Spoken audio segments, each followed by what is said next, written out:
দিনটা ছিল 14ই এপ্রিল। সন্ধে তখন প্রায় 7টা বাজে। আমি, আমার 2 ছেলে আর মামি মিলে তখন আমরা যাচ্ছি চড়ক পুজোতে। চড়কের ওখানে বাবা ভোলানাথকে প্রত্যেক বছরই আমি আমার 2 ছেলেকে নিয়ে প্রণাম করতে চাই। আর ওইদিকে জয়দা, সুবর্ণা, রায়ও আসছে। আর এই যে আমরা ওই চড়কের ওখানে পৌঁছে গেছিলাম। আর দেখো, প্রায় সেই সময় বেশ ভালোই ভিড় হয়ে গেছে। আর পুজোও তখন প্রায় শেষ হয়ে গেছিলো। এখানে সন্ন্যাসীরা 1 মাস ধরে অনেক নিষ্ঠার সাথে নিয়ম পালন করে এই যে আগুন নিয়ে যেগুলো খেলছে সেগুলো নিয়ে খেলা, চড়ক, ঝাঁপ এগুলো হয়। দেখো, তোমাদের সাথে কিছু ছোট ছোট ভিডিও শেয়ার করলাম।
আমার ছেলেরা আর থাকতে চাইছিল না, ওরা অনেকটা ভয় পেয়ে গেছিলো। আর ওখানে মেলাও বসেছিল, তাই ওদের আর ওখানে মন বসছিল না।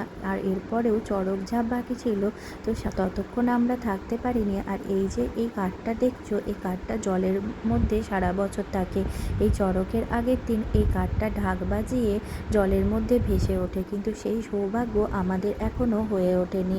তো যাই হোক, তারপরে মেলায় জিলাপি আর ছেলেদের জন্য টুকিটাকি ছেলেরা যেটা পছন্দ করলো সেগুলো কিনে নিলাম। এরপর আমরা মেলা থেকে বেরিয়ে জয়দার বাড়ির দিকে রওনা হলাম। আর ওরা আইসক্রিম খাওয়ার জন্য ঝোঁক করছিল, তাই আইসক্রিম খেতে তারা ব্যস্ত। তারপর আমরা জয়দার বাড়ি গেলাম, আর ওখানে গিয়ে আমরা আড্ডা শুরু করলাম। আর এই যে রায় খেলা করছে, আর বাইরে বৃষ্টিও হচ্ছিল। আর ছেলেরা কি কিনেছে সেটা দেখানোর জন্য ভিডিওতে চলে এসেছিল। আর আমার বড় ছেলে তো দুর্গা ঠাকুর নিয়ে ভীষণ ব্যস্ত, তাই সে একটা দুর্গা ঠাকুর পেয়েছে মেলাতে, দুর্গা ঠাকুর কিনতে রাখলো। আর চড়কের মেলাতে মাটির জিনিস খুব সুন্দর সুন্দর পাওয়া যায়। যাই হোক, তারপরে জয়দা পাঁপড় ভাজলো আর জিলাপির সাথে তারপরে আমরা বাড়ি ফিরে গেলাম। আর আজকের ভিডিওটা এখানেই শেষ করলাম। ভালো লেগে থাকলে একটা লাইক ও শেয়ার করে দিও।